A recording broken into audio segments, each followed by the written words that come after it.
Bonjour à tous et bienvenue sur Crypto Flash, la chaîne de l'actualité crypto. Un BTC à 500 000 $. Je vous dis tout autour de cette prédiction. On va aussi parler du cours des crypto-monnaies. On va parler aussi de BlackRock, de Hondo, de Fluid et plein d'autres sujets. Arbitrum aussi. Bref, une actualité très chargée. On va commencer avec le cours des crypto-monnaies. On a un BTC à 98 500 $, plus 0,4%. Le marché est à peu près stable. En fait, on a XRP en forte baisse. On rappelle, il y a eu une panne sur XRP il y a un peu plus de 2 jours maintenant. Bref, ça a duré 1 heure. J'en ai parlé dans la vidéo d'hier. Et voilà. Mais sinon, ça n'a pas trop bougé le marché. Et regardez, est-ce que vous connaissez ce site web que je suis en train de vous montrer? Stratégie, c'est quoi Stratégie? C'est le nouveau nom de MicroStrategy. La société qui a des dizaines de milliards de dollars de Bitcoin vient de changer de nom. Donc ça, c'est leur nouvelle identité visuelle. On retrouve le mot stratégie, donc le micro a disparu. Et il y a ce B qui est venu se rajouter à la fin. Donc le B, bien sûr, qui fait référence au Bitcoin. Donc ils sont vraiment en train de dire, voilà, maintenant on est une société Bitcoin. De toute façon, on savait que c'était une société 100% Bitcoin. Ils ont choisi le orange, la couleur aussi du Bitcoin.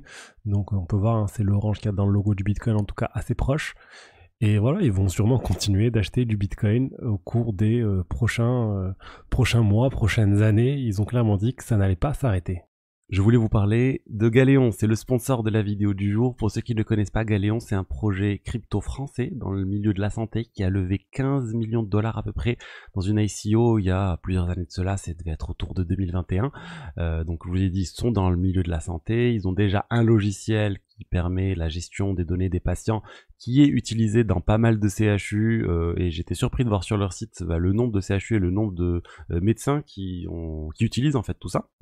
Et donc ça c'est la partie vraiment médicale et ils ont un token. Le token il s'appelle Galéon et ils viennent de sortir une plateforme qui s'appelle Galéon Atlantis qui permet d'offrir une expérience de gamification autour du token Galéon. Vous allez pouvoir créer un profil, il y a des objets que vous pouvez collectionner, il y a un certain nombre de choses et aussi vous allez pouvoir acheter simplement le token Galéon sans devoir passer par un exchange décentralisé de type PancakeSwap ou Uniswap. Directement avec une CB, vous allez pouvoir acheter le token Galéon. Donc Galéon, ils ont d'ailleurs un enregistrement PSAN. Et l'autre chose dont je vous ai pas parlé, c'est qu'il y a tout un aspect IA. Ils veulent vraiment surfer sur le narratif milieu de la santé, domaine de la santé, sur l'aspect science, decentralized science et IA aussi. Donc c'est-à-dire comment entraîner des IA sur des données médicales anonymisées de manière décentralisée. C'est un projet assez ambitieux, donc on va voir si ils vont réussir à faire ça. En tout cas, c'est l'objectif.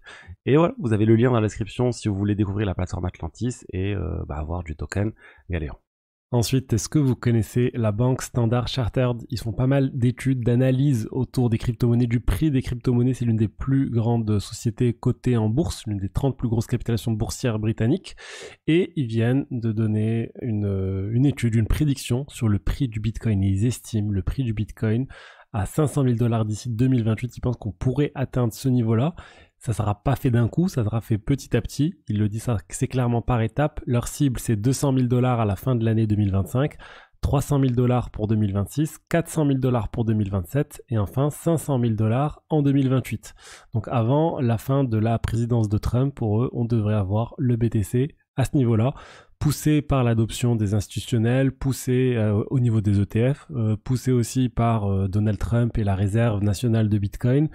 Bref, c'est toujours incroyable de voir ce type de prédiction. Honnêtement, moi j'y crois au BTC à 500 000 $. Après, est-ce que ça sera en 2028, en 2029 ou autre, c'est plus compliqué à dire. Mais en tout cas, le BTC se trouve être l'un des meilleurs investissements qu'on ait pu faire ces 4 dernières années, alors que beaucoup disaient que le prix était déjà haut. Et je pense qu'on est dans une même situation actuellement. Tout le monde se dit, mais non, le BTC il est trop haut, je vais pas investir sur du BTC, je préfère investir sur d'autres choses. Alors que on a clairement un x5. Oui, le x5, le 500 000 $, il est possible. Le 1 million de dollars, il est possible aussi. Donc un x10, un actif qui fait x10 en quelques années, ça reste quand même quelque chose d'énorme. Alors je sais que tout le monde attend cette fameuse altizone. Est-ce qu'elle va arriver? Est-ce qu'elle va pas arriver? Honnêtement, c'est très difficile à dire. On n'en sait absolument rien. Et moi, je pense que du coup, parier sur le BTC, je vous l'ai déjà dit à de nombreuses reprises, ça reste un très bon investissement. Ensuite, BlackRock. BlackRock, on sait, ils ont lancé les ETF crypto aux États-Unis, ça a très bien fonctionné, surtout l'ETF Bitcoin. L'ETF Ether aussi a bien fonctionné, mais Bitcoin, c'est juste énorme. Et là, ils sont sur le point de lancer les ETF Bitcoin en Europe. parce que en fait, les ETF qui sont cotés aux États-Unis ne sont pas accessibles aux résidents fiscaux européens. Donc c'est pas possible de l'acheter ça sur, je sais pas, sur Bourse Direct, sur DeGiro ou autre chose. Vous n'allez pas pouvoir acheter ce type d'actifs tant que vous êtes résident en France. Mais là, avec cet ETP qui devrait être lancé a priori en Suisse, on devrait pouvoir acheter un ETF BlackRock. On parle d'ETP, bref, c'est similaire. Hein. On va pouvoir acheter cet ETF bientôt en Europe et c'est une bonne chose. Alors on ne sait pas encore combien ça va coûter en frais. Est-ce que ça va être aussi bas que les ETF aux États-Unis? C'est autour de 0,2% de frais annuels, ce qui est très bas. Parce qu'actuellement, les alternatives en Europe, quand on veut acheter des fonds pour être exposé aux cryptos, c'est juste énorme. On parle de 2%, 2,5%. Je trouve ça complètement démesuré et ça. Pour moi, c'est bête d'acheter des cryptos si c'est pour les placer à 2,5%. Vous imaginez, sur 10 ans, vous avez plus de 25% de votre capital qui est pris uniquement en intérêt. Alors que si vous avez du 0,2%, ben voilà, sur 10 ans, on est sur du 2%. C'est négligeable, j'ai envie de dire, à côté de l'évolution du prix du BTC. Donc bon, moi je pense que, j'espère en tout cas que l'ETF BlackRock va vraiment casser les prix en Europe et que ça va venir permettre une adoption encore plus importante des crypto-monnaies. Et en fait, ça résout un vrai problème, les ETF. Les gens qui veulent pas se casser la tête à stocker les clés, les gens qui ont peur de ce qui va se passer, s'il leur arrive quelque chose, leur crypto, ben, ils peuvent prendre des ETF. Ça résout vraiment plein de problèmes. Voilà, on a pu voir par exemple le cofondateur de Ledger qui avait été kidnappé pour ses cryptos, et bah s'il avait tout en ETF, il n'allait pas être concerné.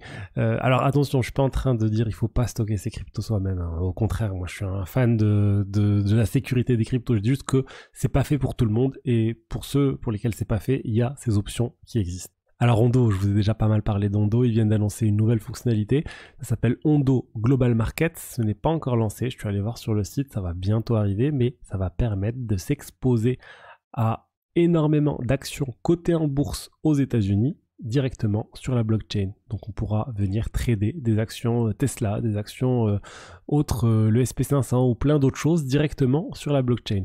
Et ça, c'est vraiment top. Parce que ça pourrait venir faciliter l'accès aux actions américaines depuis sur la blockchain. Il y a des gens qui veulent pas aller sur des plateformes bourse classiques, qui préfèrent tout faire de manière décentralisée. Ça peut être une option. Ça va être sûrement une nouvelle source de revenus pour Ondo. Après, on se rappelle, encore une fois, c'est quelque chose qui est très bien pour la société Ondo Finance, mais pas forcément pour les holders du token Ondo. Je vois pas de lien entre le lancement de Ondo Market et le token Ondo. Alors si le lien qu'on pourrait voir, c'est si ces actions sont tradées, enfin même pas tradées, sont déposées en collatéral sur la plateforme de Ondo, et ben là ça pourrait être utile pour le protocole s'il génère des revenus. Enfin bon, en tout cas, nouvelle fonctionnalité intéressante, ça n'a pas encore été lancé, même s'ils ont annoncé que le lancement. J'attends de voir quand on pourra réellement s'inscrire. Pour l'instant, ce n'est pas le cas. Fluid, la plateforme dont je vous ai pas mal parlé, cette plateforme qui fusionne lending, borrowing et DEX, donc exchange décentralisé, et ben ça fonctionne très bien. C'est sur le réseau Ethereum et ils viennent d'atteindre un record en termes de volume là au cours des dernières semaines. Ça veut dire que c'est le 3e exchange en termes de volume derrière Uniswap et derrière Curve. Donc il reste quand même derrière les deux que je vous ai présentés. Uniswap est loin devant, mais il commence à se rapprocher de Curve. Curve est à 3,7 milliards de dollars et Fluid est à 2 milliards de dollars. Donc s'il double encore, il va dépasser Curve. Uniswap est loin devant à 17 milliards de dollars. Sachant que Fluid, ils n'ont pas encore lancé énormément de pools, il n'y a pas voilà, des dizaines et des dizaines d'options. Ils sont en train de le faire petit à petit, et petit à petit, ils vont avoir de plus en plus de volume, et pour moi, ça va dépasser Curve, et ça va se rapprocher de Uniswap. C'est vraiment extrêmement performant. Cette innovation va être copiée, il n'y a pas de doute, par plein d'autres blockchains, par AAV, par Uniswap peut-être, parce que c'est quelque chose qui marche très très bien. Ensuite, Arbitrum, la société derrière Arbitrum, Offchain Labs, vient d'annoncer quelque chose qu'ils appellent les Universal Intent Engine. C'est en fait un système d'interopérabilité entre blockchains. Ça semble être focalisé sur les blockchains EVM. On pourrait du coup lancer un trade par exemple sur un L2 Arbitrum et que ça soit mutualisé à travers la blockchain Uniswap ou autre. Ils vont essayer de faire ça de manière la plus transparente possible. Ils annoncent en moins de 3 secondes, on pourra réaliser un swap à travers plein de blockchains différents. Alors ça rappelle beaucoup le Hag Layer, et d'ailleurs c'est ce que nous dit Hudson Jameson qui travaille chez Polygon. Le Hag Layer, c'est une solution d'interopérabilité développée par Polygon. Il dit il y a quelques petites différences. AgLayer, c'est pas spécifique au blockchain EVM. On peut avoir ça sur Cosmos, sur Solana. En tout cas, les deux de façon n'existent pas encore pour le moment. Ça va arriver et ça va être des moyens encore concurrents pour avoir cette interopérabilité. On la voit pas encore, l'interopérabilité. Tout le monde en parle, mais l'idée dans quelques mois, dans quelques années, c'est que vous allez sur des applications de finance décentralisées, vous réalisez une transaction, vous posez même pas la question sur quelle blockchain vous êtes, ça va chercher le meilleur prix sur sur une dizaine de blockchains, vous n'avez aucune idée, vous recevez juste les tokens et vous cassez pas la tête à savoir sur quel réseau vous êtes, où ça part, combien de temps ça prend, les frais de gaz sur telle ou telle blockchain, tout est transparent.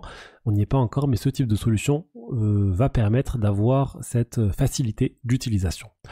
Voilà ce que je voulais dire aujourd'hui sur les diverses actualités crypto. J'espère que le contenu vous a plu. N'hésitez pas à liker, commenter, vous abonner. Je vous dis à demain pour la suite. Allez, au revoir.